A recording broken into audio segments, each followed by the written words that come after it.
Hello guys, welcome back again. I hope आप सब अच्छे होंगे। तो भाई एक और इंटरेस्टिंग वीडियो में आपका स्वागत है। आज हम बात करने वाले हैं जो 22 जुलाई को न्यू अपडेट आई है इमिग्रेशन रूल्स से रिलेटेड।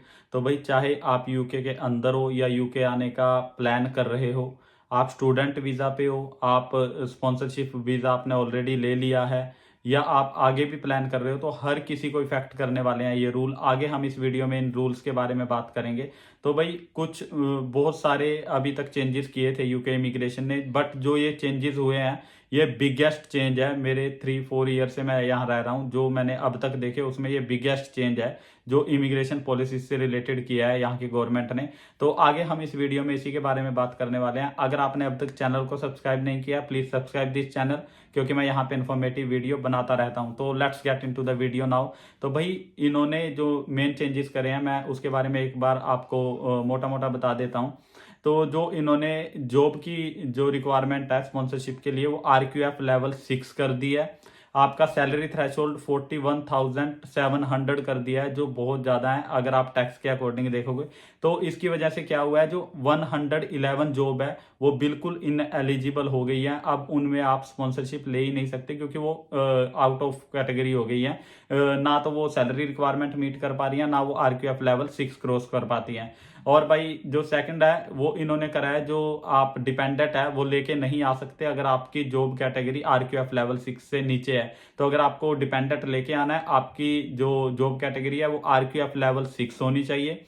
आपकी सैलरी थ्रेशोल्ड मिनिमम 41,700 होनी चाहिए अगर आप अब से लेंगे स्पॉन्सरशिप, जो अभी कैटेगरी है आगे। अगर आपने पहले ले लिया, जैसे 2 साल पहले 3 साल पहले, तो भाई आपको जो शॉर्ट ऑक्यूपेशन लिस्ट है उसको देखना पड़ेगा। अगर आपकी जॉब उस जॉब कोड में आती है तो आप आगे वीजा एक्सटेंड कर सकते हैं उसमें, बट वो अगेन लिमिटेड पीरियड के लिए है, क्योंकि जो ये लिस्ट आई है अब वो 2026 तक है। तो भाई अब आपको उसके अकॉर्डिंग स्पॉन्सरशिप जॉब के कोड भी देखने पड़ेंगे। इसलिए अगर आप स्पॉन्सरशिप लेने का कोई भी प्लान करते हैं तो पहले आप अपना जॉब कोड देखिए, फिर उसके अकॉर्डिंग देखिए आप सैलरी थ्रेशोल्ड मीट कर पाएंगे, RQF लेवल 6 मीट कर पाएंगे और अपना डिपेंडेंट बुला पाएंगे, तो आप उसके अकॉर्डिंग ही यहाँ पे स्पॉन्सरशिप या आगे का फ्यूचर अपना प्लान कर लीजिए।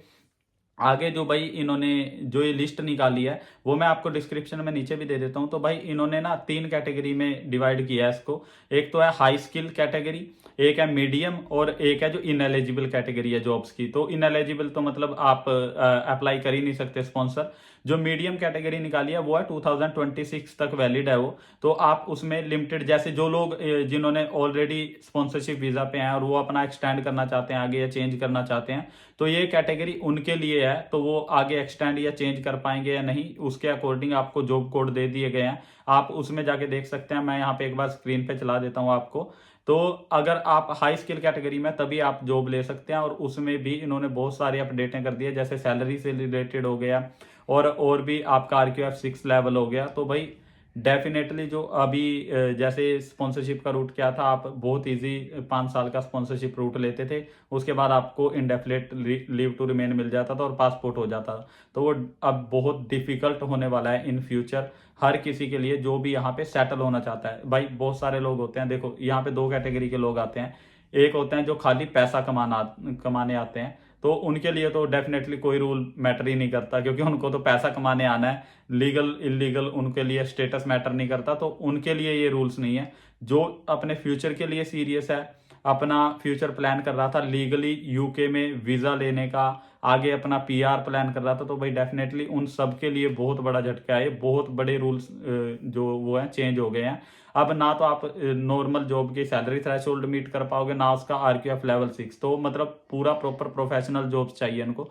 और इन्होंने बहुत सारे डाटा एनालिटिक्स जैसे जो कोर्सेज थे उन पे जब बच्चे आते थे, मतलब डायरेक्ट स्पॉन्सरशिप पे भी आते थे, तो उन जॉबों को भी इन्होंने मीडियम स्किल कैटेगरी में रखा है। और जो वैसे नॉर्मल होते थे, जैसे आप मैनेजिंग लेवल पे लेते थे, हेयर ड्रेसर में बहुत लोगों ने बेची स्पॉन्सरशिप, ठीक है। और जो जैसे केटरिंग हो गया, जो नॉर्मल RQF लेवल 6 से नीचे थे, मतलब केयर के वीजे, अब वो बिल्कुल बंद हो चुके हैं। आप उनमें ना यहाँ यूके के अंदर स्पॉन्सरशिप ले सकते हैं, ना ही यूके से बाहर स्पॉन्सरशिप ले सकते हैं। जैसे पहले बहुत सारे लोग केयर वर्कर का वीजा लेके आए थे, तो इन्होंने भाई पीछे भी उसका रिव्यू करा था। बहुत लोगों ने मिसयूज किया अपने लाइसेंसेज का, लोगों को जॉब्स दे दी, यहाँ पे बुलाया ना उनको जॉब दी, उनके लाइक स्पॉन्सरशिप कैंसिल कर दी बुला के 1 महीने में, 2 महीने में।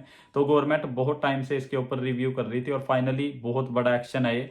अब खाली इन रूल की वजह से भाई स्टूडेंट जो आएंगे वो अब पोस्ट स्टडी वर्क परमिट के लिए ही वैलिड रहेंगे 2 साल के लिए। उसके बाद अगर आपको स्पॉन्सरशिप लेनी है तो आपको RKF लेवल 6 मीट करना पड़ेगा, तब आप स्पॉन्सरशिप ले सकते हैं, नहीं तो आपको वापस जाना पड़ेगा। या आप बहुत सारे बंदे यहाँ पे इलीगल स्टे करते हैं, तो भाई मैं उसकी एडवाइस नहीं करता, क्योंकि इलीगल स्टे करना कोई अच्छा ऑप्शन नहीं है यहाँ पे, ना आपको काम मिलता है अब अच्छे से, और इमिग्रेशन बहुत स्ट्रिक्ट हो चुकी है अब। तो भाई जो लोग भी, बहुत सारे लोगों को एजेंट भी पागल बनाते हैं, जैसे वो बोलते हैं टूरिस्ट वीज़ा पे जाओ, वहाँ पे खुला काम है, इमिग्रेशन का कुछ नहीं है। भाई लोग 20-20 साल से पढ़े हैं। भाई आज से 3 साल का सिनेरियो भी बहुत अलग था जब मैं आया था, तो लोग बहुत फ्री हैंड काम करते थे, चाहे वो लीगल हैं चाहे इलीगल हैं। बट इन 3 साल में जो लोग लीगल हैं उनकी भी हालत खराब हो गई है काम के लिए। तो जो इलीगल लोग आ रहे हैं टूरिस्ट पे भाग भाग के, तो भाई अपने पैसे वेस्ट मत करो। जो भी लोग यूके आने का प्लान कर रहे हैं वो अपने अच्छे से रिसर्च करके सही कोर्सेज में और सही स्किल सेट के साथ आओ, तभी आपका यूके में आने का बेनिफिट है। अगर आप किसी के बहकावे में आके यहाँ पे सोच रहे हैं कि बाद में आप फ्यूचर सेट कर पाओगे, तो अब वो वैसा कोई भी ऑप्शन नहीं रहा है यहाँ पे। भाई इमिग्रेशन हर चीज़ से रिलेटेड स्ट्रिक्ट हो चुकी है, चाहे वो डिलीवरी ड्राइवर्स की जॉब हो। पहले डिलीवरी ड्राइवर्स की जॉब इलीगल लोग बहुत इजीली कर पाते थे, आईडी बहुत इजीली मिल जाती थी। अब पहले तो इन्होंने आईडी पे ही क्रैकडाउन किया, एवरीडे इनको फोटो चाहिए, चाहे वो उबर कर रहा है, डिलीवरो कर रहा है, जस्ट ईट कर रहा है। उसके बाद भाई इमिग्रेशन इतनी स्ट्रिक्ट हो चुकी है, हर जगह रेड्स हो रही हैं, हर जगह ड्राइवर्स को रोक रोक के उनकी आईडी चेक की जा रही है, उनका जो वीज़ा है वो स्टेटस चेक किया जा रहा है। इवन दो ट्रेन स्टेशन के बाहर भी जो इमिग्रेशन है वो खड़ी होती है। बहुत बार मैंने देखा है लोगों के वीज़ा चेक हो रहे हैं, जो लोग ट्रैवल कर रहे हैं कहीं भी रोक के उनके वीज़ा चेक किए जा रहे हैं। तो भाई अब इलीगल लोगों को डेफिनेटली ये रहने नहीं देंगे, तो आप ऐसे किसी के बहकावे में ना आए, तो आप अपना प्रॉपर रिसर्च करके आएँ। और भाई सेकंड जो बिगेस्ट अपडेट अभी एक और आने वाली है, वो है आपका ILR से रिलेटेड। ILR का टाइम अभी 5 to 10 ईयर हुआ नहीं है, बट अंडर रिव्यू चल रहा है। अगर ILR का टाइम इन्होंने 5 से 10 साल कर दिया, तो भाई जिन लोगों ने पीछे 2 साल 3 साल 4 साल से स्पॉन्सरशिप ली है, उनके लिए भी आगे 5 साल की मुसीबत होने वाली है। तो जो लोग न्यू सेटल होने वाले हैं उनके लिए तो बहुत दूर की बात है भाई। अब अगर ये रूल जो एज इट इज़ रहते हैं इन फ्यूचर, तो भाई सबके लिए प्रॉब्लम होने वाली है। आई होप आप सबको ये रूल समझ आएंगे। और अगर आपको इन रूल से रिलेटेड और ज़्यादा इन्फॉर्मेशन चाहिए या पढ़ना है कि किस जॉब कोड में आप आते हैं, आपका जो आगे सैलरी थ्रेशोल्ड है वो क्या रहने वाला है, या इन फ्यूचर अगर हायर स्किल कैटेगरी में आप अप्लाई करना चाहते हैं तो वो कौन सी कैटेगरी की जॉब है जो रह रही है अभी कैटेगरीज में, तो मैं आपको नीचे डिस्क्रिप्शन में लिंक दे दिया, आप वहाँ पे जाके सारा कुछ अपना जॉब कोड भी सर्च कर सकते हैं और जॉब कोड के अकॉर्डिंग अपना स्किल सेट देख सकते हैं, हाई मीडियम स्किल और या इनएलिजिबल किस कैटेगरी में आपकी जॉब आती है, तो आप उसके अकॉर्डिंग अपना फ्यूचर प्लान कर सकते हैं। Thanks for watching this video. तो भाई ये वीडियो कोई डराने के लिए नहीं है, इसलिए आप अपना अच्छे से रिसर्च करें, आपको हर तरह की नॉलेज हो, मैं इसलिए ये वीडियोस बनाता हूं। तो thanks for watching this video, और जिन्होंने भी अब तक चैनल को सब्सक्राइब नहीं किया प्लीज़ सब्सक्राइब दिस चैनल।